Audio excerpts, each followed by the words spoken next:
जिसने अस्त्र डाल दिए हो, आत्मसमर्पण कर दिया हो, वे सभी शत्रु तुम्हारे द्वारा जीत लिए गए हैं। वे तुम्हारे लिए मृत के सम्मान ही यह अश्वत्थामा के महाभारत में अंतिम शब्द थे। द्रोण पुत्र अश्वत्थामा एक ऐसा महाबली योद्धा था जो अकेले के ही दम पर संपूर्ण युद्ध लड़ने की क्षमता रखता था। यह बात हो रही है महाभारत काल के एक अति बाहुबली योद्धा अश्वत्थामा की। कौरवों की सीमें एक से बढ़कर एक महायोद्धा थे। पांडवों की सेना हर लिहाज से कौरवों की सेना से कमजोर थी, लेकिन फिर भी कौरव महाभारत का महायुद्ध हार गए। महाभारत युद्ध के बाद लाखों योद्धा मर चुके थे और मात्र 18 योद्धा ही जिंदा बचे थे। इन्हीं 18 योद्धाओं में से एक योद्धा था अश्वत्थामा। अश्वत्थामा को संपूर्ण महाभारत के युद्ध में कोई भी नहीं हरा सका। वे आज भी अमर हैं, पराजित हैं। जानते हैं अपने काल के महायोद्धा अश्वत्थामा के जीवन से जुड़े नेन्नों को। इस वीडियो को लाइक जरूर करें। चलिए शुरू करते हैं। अश्वत्थामा का जन्म भारद्वाज ऋषि के पुत्र द्रोण के यहाँ हुआ था। उनकी माता ऋषि सरद्वान की पुत्री कृपि थी।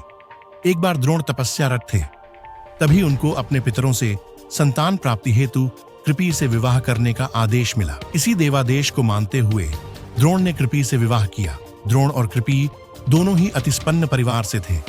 यही समय था जब गौर अधियारी रात्रि में द्रोण के एक बालक ने जन्म लिया। जन्म लेते ही यह बालक घोड़े की तरह आवाज निकालने लगा और इसी समय बादलों की गरज के साथ एक आकाशवाणी हुई कि इस विशिष्ट बालक का नाम अश्वत्थामा होगा। अश्वत्थामा के जन्म के बाद द्रोण की आर्थिक स्थिति गिरती गई। एक अति संपन्न परिवार अब गरीब हो चुका था।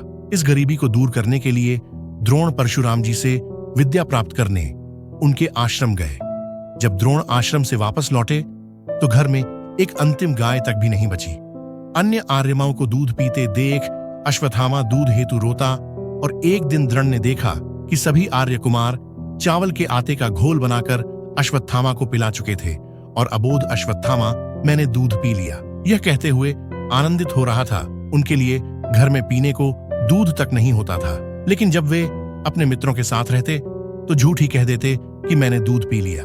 पिता ने जब बालक अश्वत्थामा की अवस्था देखी तो उन्होंने खुद को इसका दोषी माना और वे उसके लिए गाय की व्यवस्था करने हेतु स्थान स्थान पर घूमकर धर्मयुक्त दान के लिए भटके, लेकिन उन्हें कोई भी गाय दान में नहीं मिली।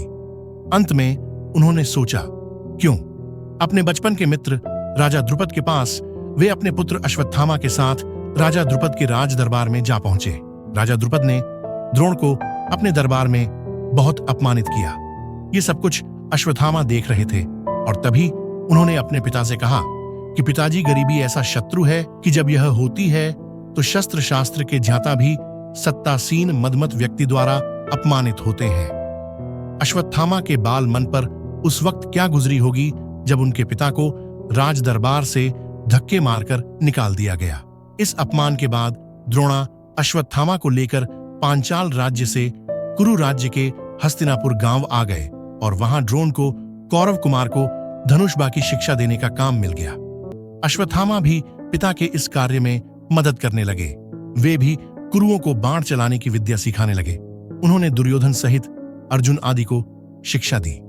आचार्य के प्रति उदारता दिखाते हुए पांडवों ने गुरु दक्षिण में का संपूर्ण राज्य छीन कर दे दिया। बाद में द्रोण ने आधा राज्य राजा द्रुपद को वापस लौटा दिया और आधे राज्य को अश्वत्थामा को दे दिया। उत्तर पांचाल का आधा राज्य पाकर अश्वत्थामा वहां के राजा बन गए और उन्होंने अपने राज्य की राजधानी अहिच्छत्र को बनाया। अब द्रोण भारत के सबसे श्रेष्ठाचार्य बन चुके। उन्हें भीष्म धृतराष्ट्र से संपूर्ण सम्मान प्राप्त था। अतः अभावों और गरीबी के दिन अविदा हो चुके थे। अश्वत्थामा जीवन के संघर्ष की आग में तप सोना बना था। महान पिता द्रोणाचार्य से उन्होंने धनुर्वेद का ज्ञान प्राप्त किया था।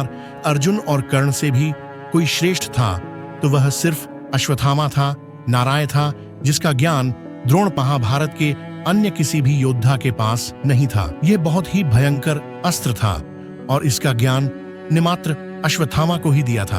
अश्वत्थामा के ब्रह्म तेज, वीरता, शस्त्र ज्ञान और बुद्धिमत्ता के विषय में किसी को कोई संदेह नहीं था। कौरव और पांडव दोनों पक्षों के महारथी उसकी शक्ति से परिचित थे। अश्वत्थामा जितना बाहुबली योद्धा कौरव पक्ष में कोई और नहीं था। दोस्तों, अश्वत्थामा महाभारत के एक ऐसे योद्धा थे जिन्होंने महाभारत के युद्ध में बड़े बड़े महायोद्धाओं को मार डाला। दोस्तों, इस वीडियो के अगले भाग में हमारे साथ जुड़े रहिए और देखिए और किस प्रकार श्री कृष्ण ने अश्वत्थामा को 6000 साल तक धरती पर पटकते रहने का श्राप दिया और अश्वत्थामा धरती पर कहाँ रहते हैं, इसके लिए अगले वीडियो में हमारे साथ जुड़े रहिए। दोस्तों, अगर आपको यह वीडियो पसंद आया तो इस वीडियो को लाइक जरूर करें और कमेंट बॉक्स में दूसरे भाग के लिए जरूर लिखिए। धन्यवाद।